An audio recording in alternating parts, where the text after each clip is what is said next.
할렐루야, 2022년 11월 16일 수요일 말씀을 함께 나누려고 합니다. 먼저 기도하겠습니다. 주님, 이 시간 주님의 말씀을 듣고자 모였습니다. 이 시간 성령님 임재하여 주시고 우리의 마음을 주장하여 주옵소서. 온전히 마음과 뜻과 정성 모두어 예배드리기를 원하오며 예수님의 이름으로 기도드립니다. 아멘. 오늘의 말씀은 요한복음 4장입니다. 예수께서 제자를 삼고 세례를 베푸시는 것이 요한보다 많다 하는 말을 바리새인들이 들은 줄을 주께서 아신지라. 예수께서 친히 세례를 베푸신 것이 아니요 제자들이 베푼 것이라. 유대를 떠나사 다시 갈릴리로 가실새 사마리아를 통과하여야 하겠는지라. 사마리아에 있는 수가라 하는 동네에 이르시니 야곱이 그 아들 요셉에게 준 땅이 가깝고 거기 또 야곱의 우물이 있더라. 예수께서 길 가시다가 피곤하여 우물 곁에 그대로 앉으시니 때가 6시쯤 되었더라. 사마리아 여자 한 사람이 물을 기르러 왔음에 예수께서 물을 좀 달라 하시니 이는 제자들이 먹을 것을 사러 그 동네에 들어갔음이러라. 사마리아 여자가 이르되 당신은 유대인으로서 어찌하여 사마리아 여자인 나에게 물을 달라 하나이까 하니 이는 유대인이 사마리아인과 상종하지 아니함이러라. 예수께서 대답하여 이르시되 내가 만일 하나님의 선물과 또 내게 물 좀 달라 하는 이가 누구인 줄 알았더라면 내가 그에게 구하였을 것이요 그가 생수를 내게 주었으리라. 여자가 이르되 주여 물기를 그릇도 없고 이 우물은 깊은데 어디서 당신이 그 생수를 얻겠사옵나이까. 우리 조상 야곱이 이 우물을 우리에게 주셨고 또 여기서 자기와 자기 아들들과 짐승이 다 마셨는데 당신이 야곱보다 더 크니이까. 예수께서 대답하여 이르시되 이 물을 마시는 자마다 다시 목마르려니와 내가 주는 물을 마시는 자는 영원히 목마르지 아니하리니 내가 주는 물은 그 속에서 영생하도록 솟아나는 샘물이 되리라. 여자가 이르되 주여 그런 물을 내게 주사 목마르지도 않고 또 여기 물 기르러 오지도 않게 하옵소서. 이르시되 가서 내 남편을 불러오라. 여자가 대답하여 이르되 나는 남편이 없나이다. 예수께서 이르시되 내가 남편이 없다 하는 말이 옳도다. 너에게 남편 5이 있었고 지금 있는 자도 내 남편이 아니니 내 말이 참되도다.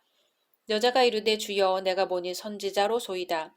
우리 조상들은 이 산에서 예배하였는데 당신들의 말은 예배할 곳이 예루살렘에 있다 하더이다. 예수께서 이르시되 여자여 내 말을 믿으라. 이 산에서도 말고 예루살렘에서도 말고 너희가 아버지께 예배할 때가 이르리라. 너희는 알지 못하는 것을 예배하고 우리는 아는 것을 예배하노니 이는 구원이 유대인에게서 남이라. 아버지께 참되게 예배하는 자들은 영과 진리로 예배할 때가 오나니 곧 이때라. 아버지께서는 자기에게 이렇게 예배하는 자들을 찾으시느니라. 하나님은 영이시니 예배하는 자가 영과 진리로 예배할지니라.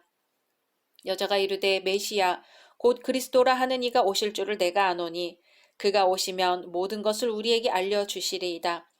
예수께서 이르시되 내게 말하는 내가 그라 하시니라.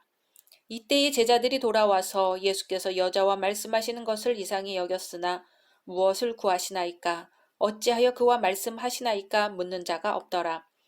여자가 물동이를 버려두고 동네로 들어가서 사람들에게 이르되 내가 행한 모든 일을 내게 말한 사람을 와서 보라. 이는 그리스도가 아니냐 하니 그들이 동네에서 나와 예수께로 오더라. 그 사이에 제자들이 청하여 이르되 랍비여 잡수소서. 이르시되 내게는 너희가 알지 못하는 먹을 양식이 있느니라. 제자들이 서로 말하되 누가 잡수실 것을 갖다 드렸는가 하니 예수께서 이르시되 나의 양식은 나를 보내신 이의 뜻을 행하며 그의 일을 온전히 이루는 이것이니라. 너희는 넉 달이 지나야 추수할 때가 이르겠다 하지 아니하느냐. 그러나 나는 너희에게 이르노니 너희 눈을 들어 밭을 보라. 희어져 추수하게 되었도다. 거두는 자가 이미 삭도 받고 영생에 이르는 열매를 모으나니 이는 뿌리는 자와 거두는 자가 함께 즐거워하게 하려 함이라. 그런즉 한 사람이 심고 다른 사람이 거둔다 하는 말이 옳도다.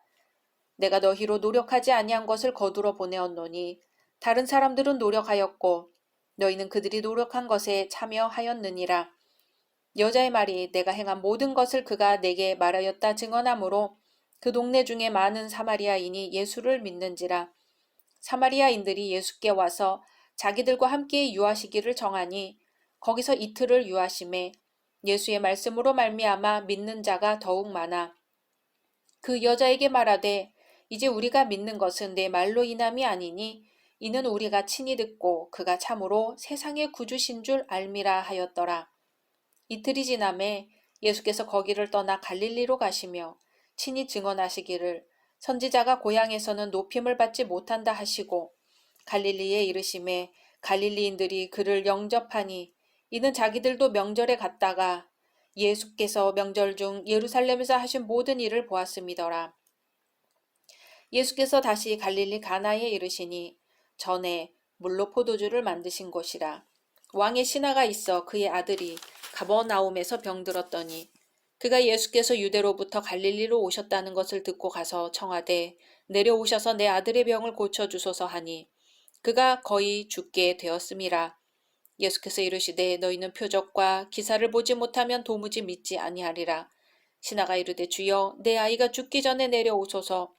예수께서 이르시되 가라 내 아들이 살아있다 하시니 그 사람이 예수께서 하신 말씀을 믿고 가더니 내려가는 길에서 그 종들이 오다가 만나서 아이가 살아있다 하거늘 그 낫기 시작한 때를 물은즉 어제 7시에 열기가 떨어졌나이다 하는지라. 그의 아버지가 예수께서 내 아들이 살아있다 말씀하신 그때인 줄 알고 자기와 그 온 집안이 다 믿으니라.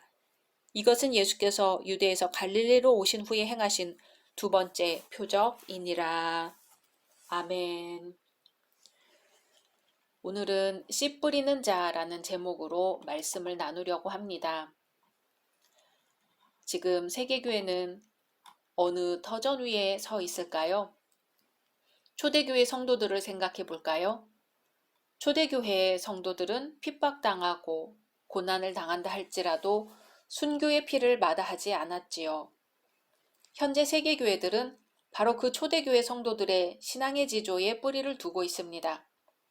오늘의 교회들은 이 헌신의 씨앗들이 성장하여 맺게 된 열매들입니다.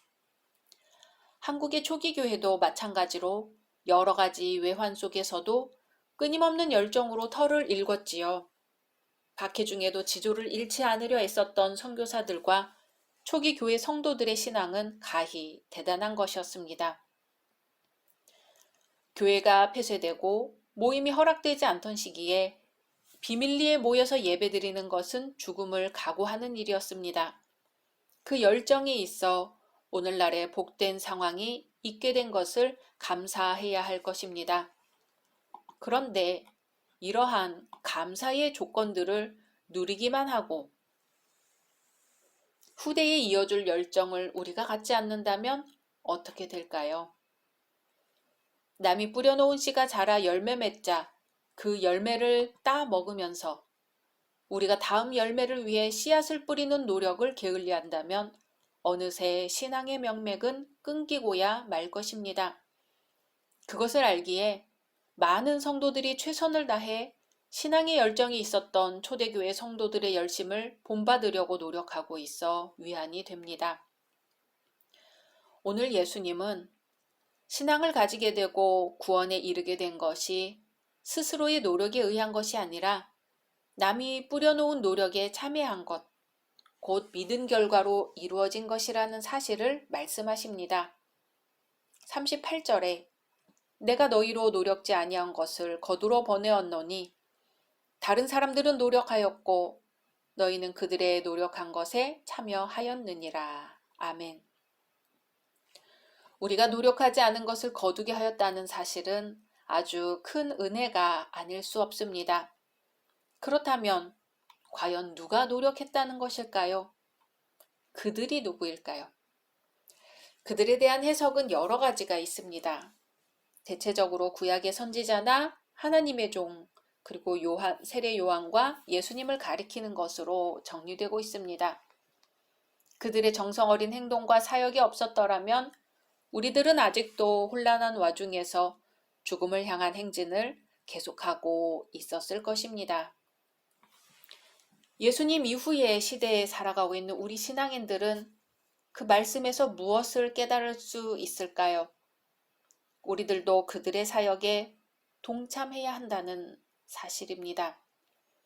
바울 사도는 이렇게 말했어요.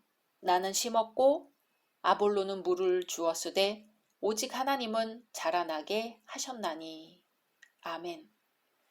이 말씀은 교회가 이기주의에 빠져서 허둥대며 자기 교회만을 위해 사역하려는 이들을 향해 도전을 주는 말씀입니다.